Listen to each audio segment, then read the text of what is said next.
Hi friends, ശിവസുധു ക്രിയേഷൻസിൻ്റെ പുതിയൊരു വീഡിയോയിലേക്ക് എല്ലാവർക്കും സ്വാഗതം.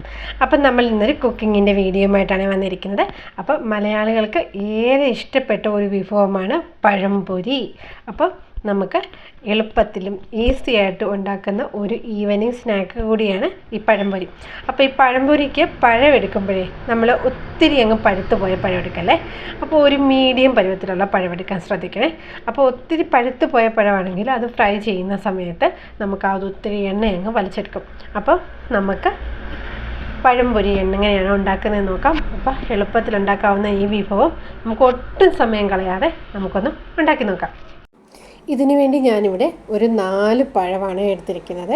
4 വലിയ പഴവും 2 ചെറിയ പഴവും ഉണ്ട്.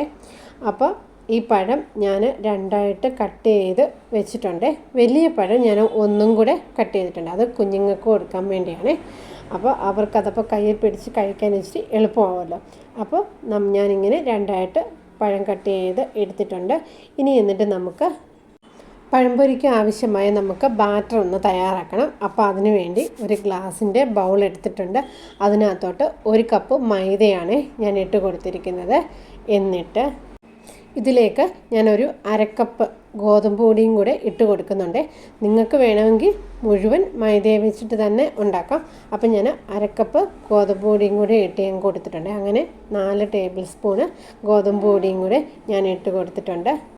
ഇതിലേക്ക് ഞാനൊരു 1/4 ടീസ്പൂൺ മഞ്ഞൾപ്പൊടി ഇട്ട് കൊടുത്തിട്ടുണ്ട്. അപ്പം ഞാനിതിനകത്ത് കളറൊന്നും ചേർക്കുന്നില്ലേ, വേണമെങ്കിൽ കളർ ചേർക്കാം. അപ്പോൾ ഞാനതിന് കളറിന് വേണ്ടി ഞാനിതിനകത്തിൽ മഞ്ഞൾപ്പൊടിയാണ് ചേർക്കുന്നത്. ഇതിലേക്ക് ഞാൻ 1/4 ടീസ്പൂൺ ജീരകം കൂടി ചേർക്കുന്നുണ്ട്. ജീരകം ചേർക്കാൻ ഇഷ്ടമില്ലാത്തവർക്ക് ജീരകം സ്കിപ്പ് ചെയ്യാവുന്നതാണ്. അപ്പോൾ ഇതിലേക്ക് ഞാനൊരു 1/4 ടീസ്പൂണ് ഉപ്പും കൂടി ചേർക്കുന്നുണ്ട്. ഉപ്പ് ആവശ്യത്തിന് നമുക്ക് ആവശ്യമനുസരിച്ച് ചേർക്കാവുന്നതാണ്. അതിനുശേഷം നമ്മൾ മധുരത്തിന്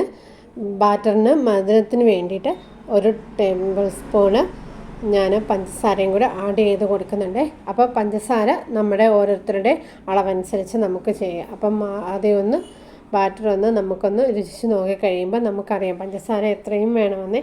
എന്നിട്ട് ഇതിനകത്തിൽ വെള്ളം ഒഴിച്ചിട്ട് ബാറ്ററൊന്ന് നമുക്ക് കറക്റ്റ് പരുവത്തിന് നമുക്ക് പൊരിച്ചെടുക്കാൻ പരുവത്തിനുള്ള ബാറ്റർ ഒന്ന് തയ്യാറാക്കിയെടുക്കണേ. അപ്പോൾ വെള്ളം ഒഴിക്കുമ്പോൾ ശ്രദ്ധിച്ച് തന്നെ ഒഴിക്കണേ. ഒത്തിരി വെള്ളം ആദ്യമേ ഒഴിക്കരുത്. കുറേശ്ശെ ഇതേപോലെ വെള്ളം എടുത്തിട്ട് കറക്റ്റ് ബാറ്ററാക്കി ഒന്ന് എടുക്കണേ. അങ്ങനെ ഞാൻ ഈ പരുവത്തിൽ ഇളക്കി മാവ് എടുത്തിട്ടുണ്ട്. ഇതിലേക്ക് ഞാൻ ഒരു ടേബിൾ സ്പൂണ് അരിപ്പൊടി എന്ന് പറഞ്ഞാൽ നമുക്ക് ഇടിയപ്പത്തിനൊക്കെ ഉള്ള പൊടിയില്ലേ, അത് ഞാൻ ഇട്ട് കൊടുക്കുന്നുണ്ട്. എന്നിട്ട് ഇതും കൂടി ഇട്ടിട്ട് നമുക്ക് നന്നായിട്ടൊന്ന് ഇളക്കി കൊടുക്കണം. അപ്പോൾ ഇതും കൂടെ വെച്ചിട്ട് നമ്മൾ നന്നായിട്ടൊന്ന് ഇളക്കി കൊടുക്കുമ്പോൾ നമ്മുടെ ഏത്തയ്ക്കാപ്പം നല്ല ക്രിസ്പി ആയിട്ട് കഴിക്കുമ്പോൾ നല്ല ടേസ്റ്റ് ആയിരിക്കും. അത് ഇച്ചിരി പൊങ്ങി വരാനും ഇച്ചിരി നന്നായിട്ട് ക്രിസ്പി ആയിട്ടൊക്കെ ഇരിക്കാൻ വേണ്ടിയാണ് നമ്മൾ ഈ അരിപ്പൊടിയും കൂടി ചേർത്ത് കൊടുക്കുന്നത്.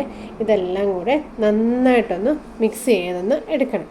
അപ്പം നമ്മുടെ മാവ് നമുക്ക് നമ്മൾ ഈ കൺസിസ്റ്റൻസിയിലാണ് കിട്ടിയേക്കുന്നത്. ഒത്തിരി വെള്ളവുമല്ല, എന്നാൽ ഒത്തിരി കട്ടിയല്ലാത്ത രീതിയിൽ നമുക്കിതേപോലെ ഒന്ന് ഇളക്കി എല്ലാം ഒന്ന് യോജിപ്പിച്ചൊന്ന് എടുക്കണേ. എന്നിട്ട് നമുക്ക് പൊരിക്കാൻ ആവശ്യമായ എണ്ണയെന്ന് ഒരു പാനിലോട്ട് ചൂടാക്കി എടുക്കണേ. അപ്പോൾ എന്നിട്ട് ഇത് വറുത്ത് കോരി വെക്കാൻ വേണ്ടി ഈ കണ്ണമുള്ള ഒരു പാത്രവും കൂടി എടുത്ത് വെച്ചിട്ടുണ്ട്. ഇനി എന്നിട്ട് നമുക്കിതൊന്ന് ചൂടായി വരുമ്പോൾ മീഡിയം ഫ്ലെയിമിലോട്ടിടണം. ചൂടായി കഴിഞ്ഞിട്ട് അത് മീഡിയം ഫ്ലെയിമിലോട്ടിട്ടിട്ട് നമ്മൾ ഓരോ ഏത്തയ്ക്കായും പീസ് നമ്മൾ ആ ബാറ്ററിലേക്ക് മുക്കിയിട്ട് നമുക്കിങ്ങനെ എണ്ണയിലോട്ട് ഇട്ട് കൊടുക്കണേ. അപ്പോൾ ഇതിൻ്റെ അത്യാവശ്യത്തിന് ഇതിന് നല്ല മഞ്ഞ കളറുണ്ട് കേട്ടോ ഈ ബാറ്ററിന്. പക്ഷേ വീഡിയോയിൽ അത്ര മഞ്ഞ കളർ തോന്നിക്കുന്നില്ല എങ്കിലും നല്ല മഞ്ഞ കളർ തന്നെയുണ്ട്. അപ്പം കുഞ്ഞുങ്ങൾക്ക് കൊടുക്കാനായതുകൊണ്ട് ഞാൻ മഞ്ഞൾപ്പൊടിയെ യൂസ് ചെയ്യുന്നുള്ളൂ. കളർ വേണമെങ്കിൽ നമുക്ക് കളർ ചേർക്കാമേ. അങ്ങനെ ഓരോ ബാറ്ററി ഇതേപോലെ എണ്ണയിലേക്ക് ഇട്ടിട്ടുണ്ട്. എന്നിട്ട് നമ്മളിത് ഏകദേശം ഒരു ഭാഗം ഫ്രൈ ആയി വരുമ്പം നമുക്കിതേപോലെ തിരിച്ചൊന്ന് ഇട്ട് കൊടുക്കണേ. അപ്പോൾ കണ്ടോ നമ്മുടെ ഏത്തപ്പഴത്തിൻ്റെ മാവിൻ്റെ കളറ് കണ്ടോ, അത്യാവശ്യത്തിന് നമുക്ക് നല്ല കളർ തന്നെ കിട്ടിയിട്ടുണ്ട്. അങ്ങനെ ഞാൻ ഒരു ഭാഗം തിരിച്ചിട്ട് കൊടുത്തിട്ടുണ്ട്.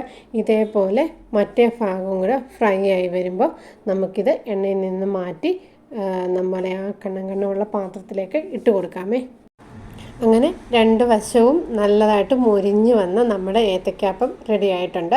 ഇതേപോലെ തന്നെ ബാക്കി ഏത്തയ്ക്ക കഷ്ണങ്ങൾ നമുക്ക് ഇതേപോലെ ഒന്ന് ഫ്രൈ ചെയ്തൊന്ന് എടുക്കണേ.